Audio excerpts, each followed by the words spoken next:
Hey there, everyone. That sexy nerd is back again. And I'm excited, guys. I'm just so excited.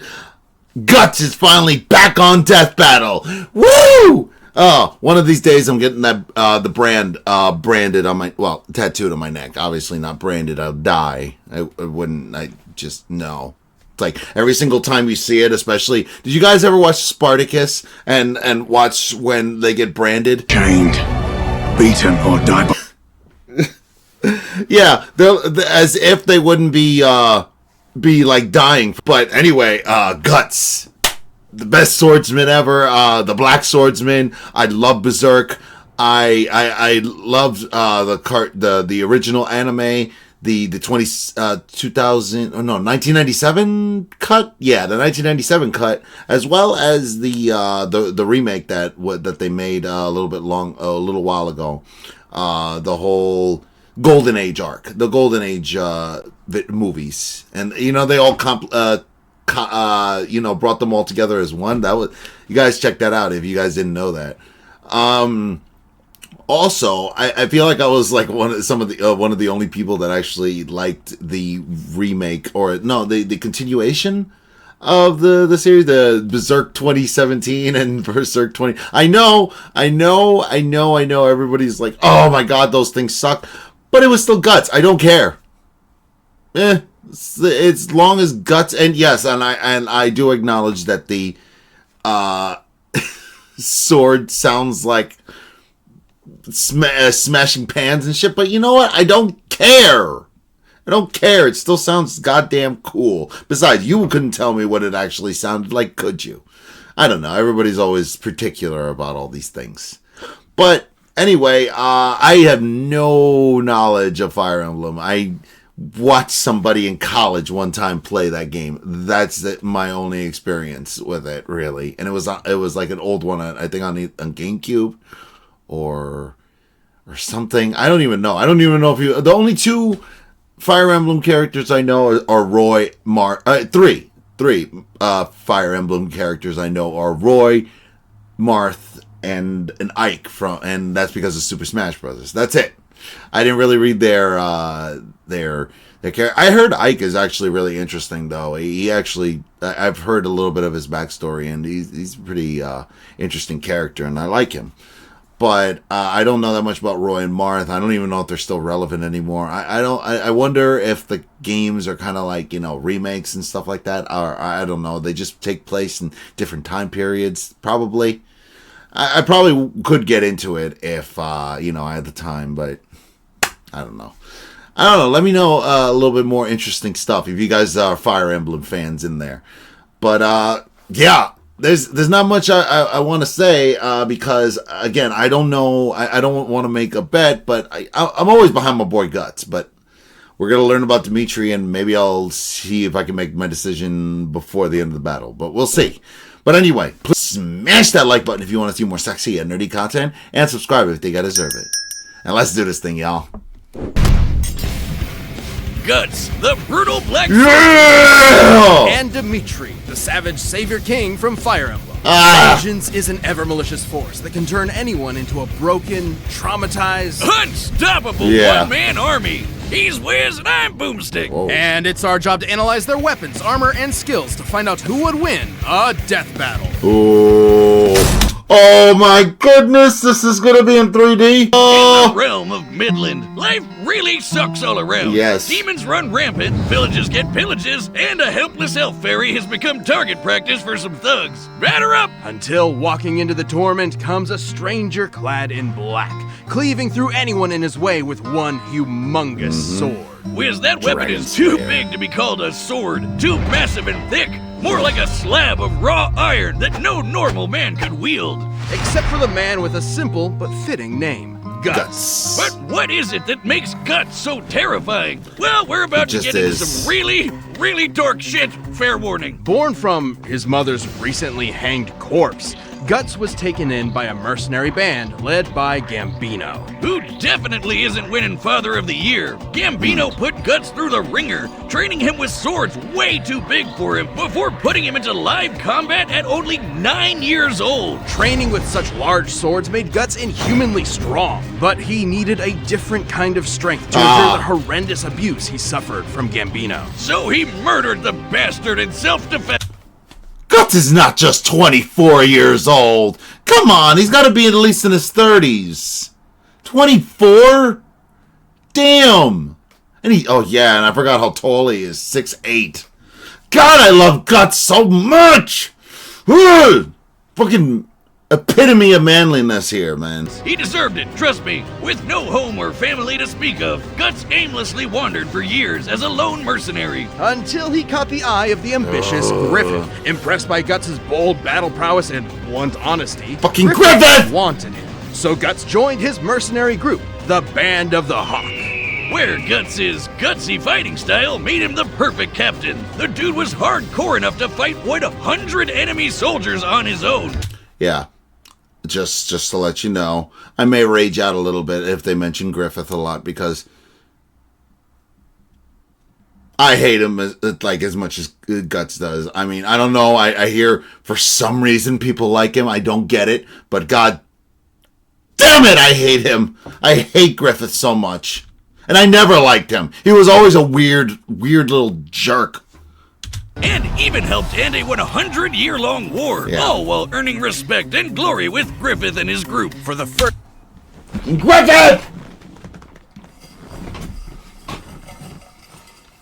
First time, Guts found true friends and comrades to rely on. But when Griffith realized he couldn't keep Guts at his side, really bad things happened. Upon the eclipse, Griffith summoned a bunch of demons, became a super demon himself, and sacrificed Guts' new friends to the abyss. If that wasn't bad enough, he marked Guts with a demonic brand, then raped his girlfriend Casca, forcing Guts to watch as his eye was split open and he was forced to tear off his own arm. Yeah, really bad things. Guts barely escaped with his life. He vowed to brutally murder Griffith. Skull Knight! Every demon.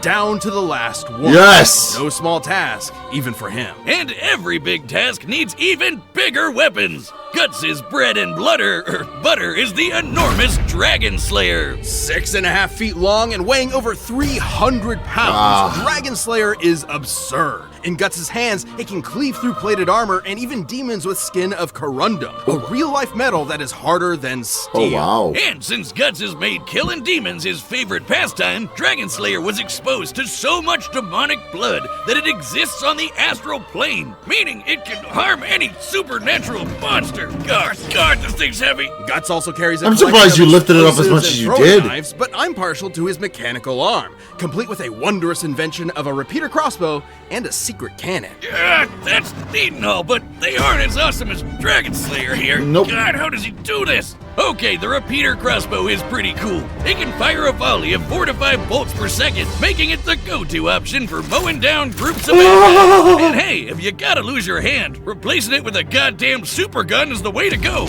Even demons are afraid of this thing. See ya, Snakeface! With Afraid his of him. collection of weapons and indomitable will, Guts slaughtered everyone and everything in his way. Be it an army of trolls, a supersonic elf fairy, or some Bible thumper whose blows were like cannons. But while Guts took the physical challenges in stride, his I gotta get mental those strife games. was a different story. He had demons to deal with, literally and figuratively, always tormented by his inner beast of darkness. Guts tried to shoulder this trauma alone, even for a time leaving behind Casca, who survived but was mentally broken. Nothing would replace the comrades Guts lost during the eclipse. However, through his resilience, he eventually saw the dangerous path he was on, and so reunited. See, like I said, those anime that came out actually had their moments. They had their moments. They need to be remade, and the animation was pretty bad at times, but they weren't that bad.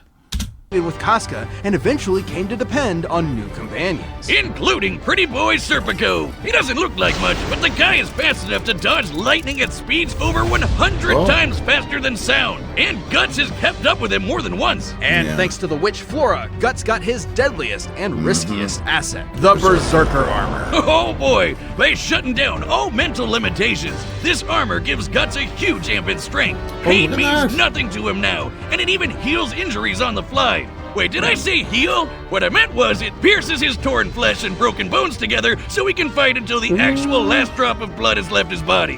Man, that's hardcore. Yes, And it is. extremely risky. Donning the armor has been nearly disastrous for him more than once. Yeah, when he's in a stitched up rage, the beast of darkness is gnawing on his mind, tempting him to go berserk. Bam! Title drop. Guts' tenacity is a sight to behold. He's held back a demonic dragon, withstood being impaled, and even teamed up with a fabled demon swordsman to take down an apostle that can channel lightning. And sliced up a cloud dude in the rawest manga panel ever. Oh! Just look at it! If that's not badass enough for you, he once killed a giant sea god from the inside. Yeah. With its whale, this behemoth created a storm that covered an entire island. The kinetic energy of such a storm is immense. Gauging the size of the island, the energy required to induce such a storm would need to exceed 600 kilotons of TNT. Yeah, that's right. Guts gutted a sea monster whose shout was a natural disaster. He needed to do that and much more to reach Elfhelm, where Casca's lost sanity was finally returned. Yes. Things were looking up Remember for the that. legendary Black Swordsman. But But still. that bastard Griffith just wouldn't leave him alone. No matter how tragic his tale becomes, Guts will persevere for his allies,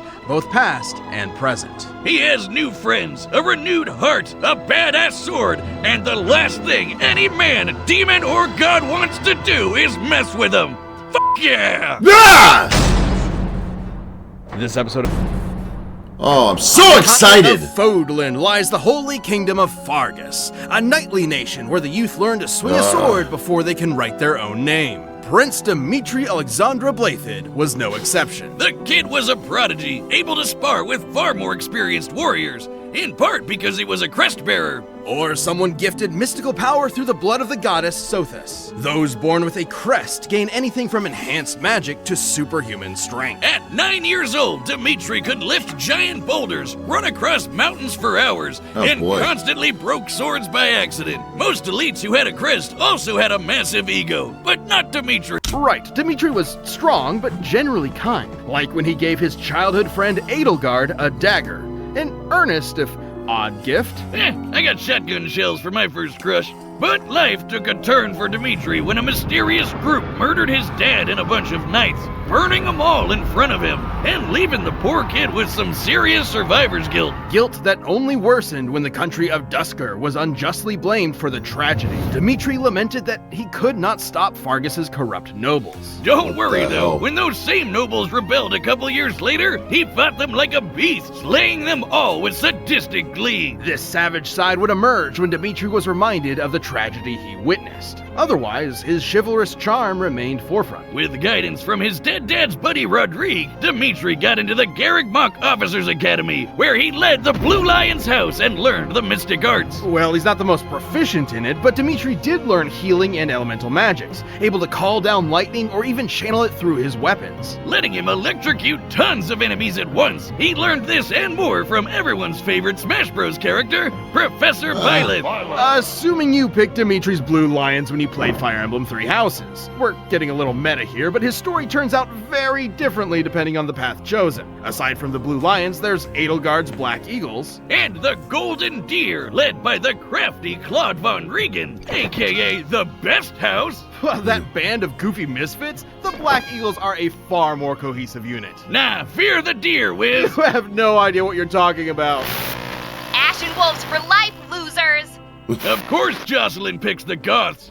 Anyway, in Dimitri's Yeah. route, he mastered all manner of weaponry. Lances, swords, axes, gauntlets, and more. Some of these weapons use magic, some use poison, and others are used to slay giant monsters. But all of them made Dimitri an ace at warfare, especially when Byleth taught him some special skills. The seal movement technique stops foes in their tracks, Frozen Lance skewers enemies with ice, and Swordbreaker boosts evasion against blade users. To top it off, It's an Dimitri RPG. can enter an awakened state for even more power. Dimitri led his classmates through thick and thin, but everything changed when he suspected the one behind the tragedy of Dusker was his old dagger friend, Edelgard. Dun dun dun! To end Fodlan's oppressive crest system, Edelgard and her empire declared war on Fargus and the Church of Seros. Dimitri could be cruel before, but after this betrayal, he snapped, vowing to kill every last one. Oh, he's of got them. one eye For too. 5 years, he slaughtered the enemy, all to appease the voices that called for Edelgard's head. He's not exaggerating. Dimitri truly believes his dead loved ones cry to him,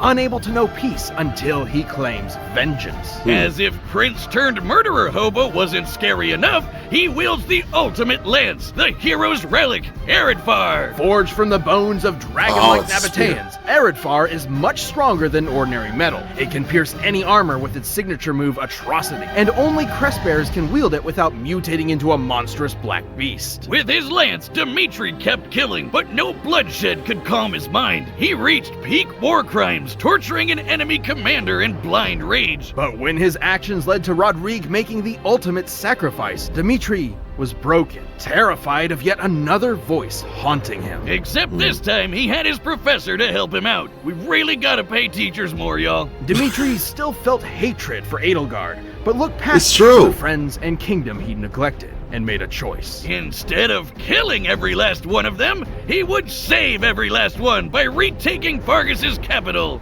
A task this wretch-turned-savior king had the strength to do. Dimitri has dodged meteors going Mach 60, decimated a squad of soldiers with one spear throw, and defeated a wizard from the magic Illuminati. This is Talus, whose power shook a futuristic underground city. And Dimitri just walked through his magic like it was nothing. Dimitri's also more than a match for Edelgard, who, in her route, bested the Archbishop of the Church of Seros, Rhea. This is important because after dragging it up, Oh. Rhea survived 2 exploding javelins of light, aka magic nukes. Jeez, and What? Dimitri can fight on her level? Indeed, but in the end, despite half a decade of slaughter, Dimitri was hesitant to kill Edelgard, in part from learning she wasn't responsible for the tragedy. Still, both monarchs had ideas for Fodlan that were simply incompatible. And then Edelgard pulled a fast one with that old dagger present. Dimitri definitely felt that irony.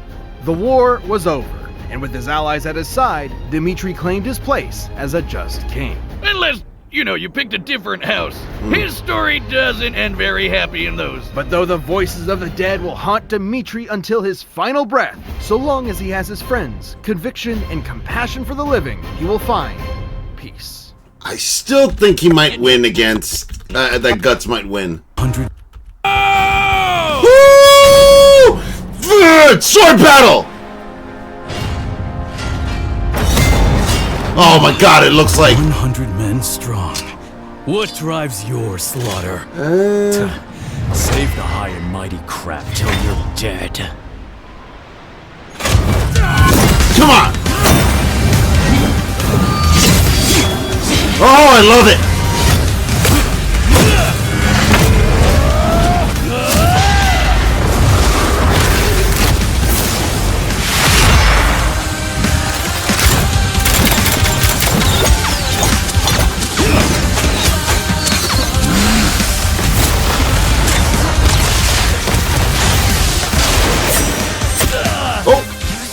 Got him.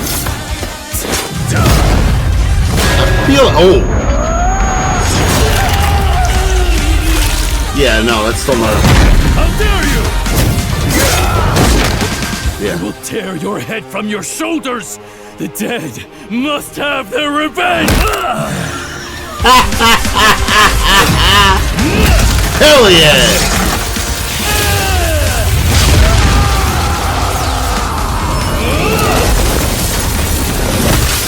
Oh.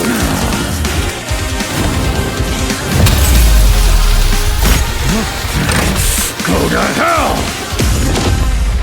This sounds like. Oh well. Bastard. Avenge us.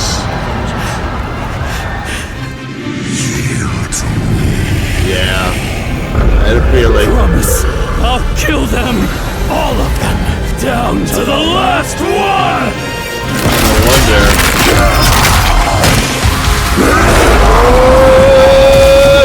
Come on, Guts! Oh my god, I love this so much! Fuck you!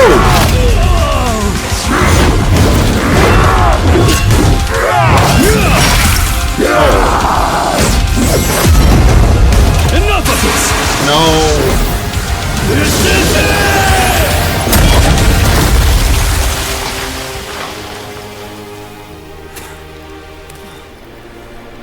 Oh. Yeah, I had a feeling. Yeah. Did he die? Still standing? Yeah. So we're both shackled to the dead. You foul beasts will not have his soul! Fuck off! Fuck off! No!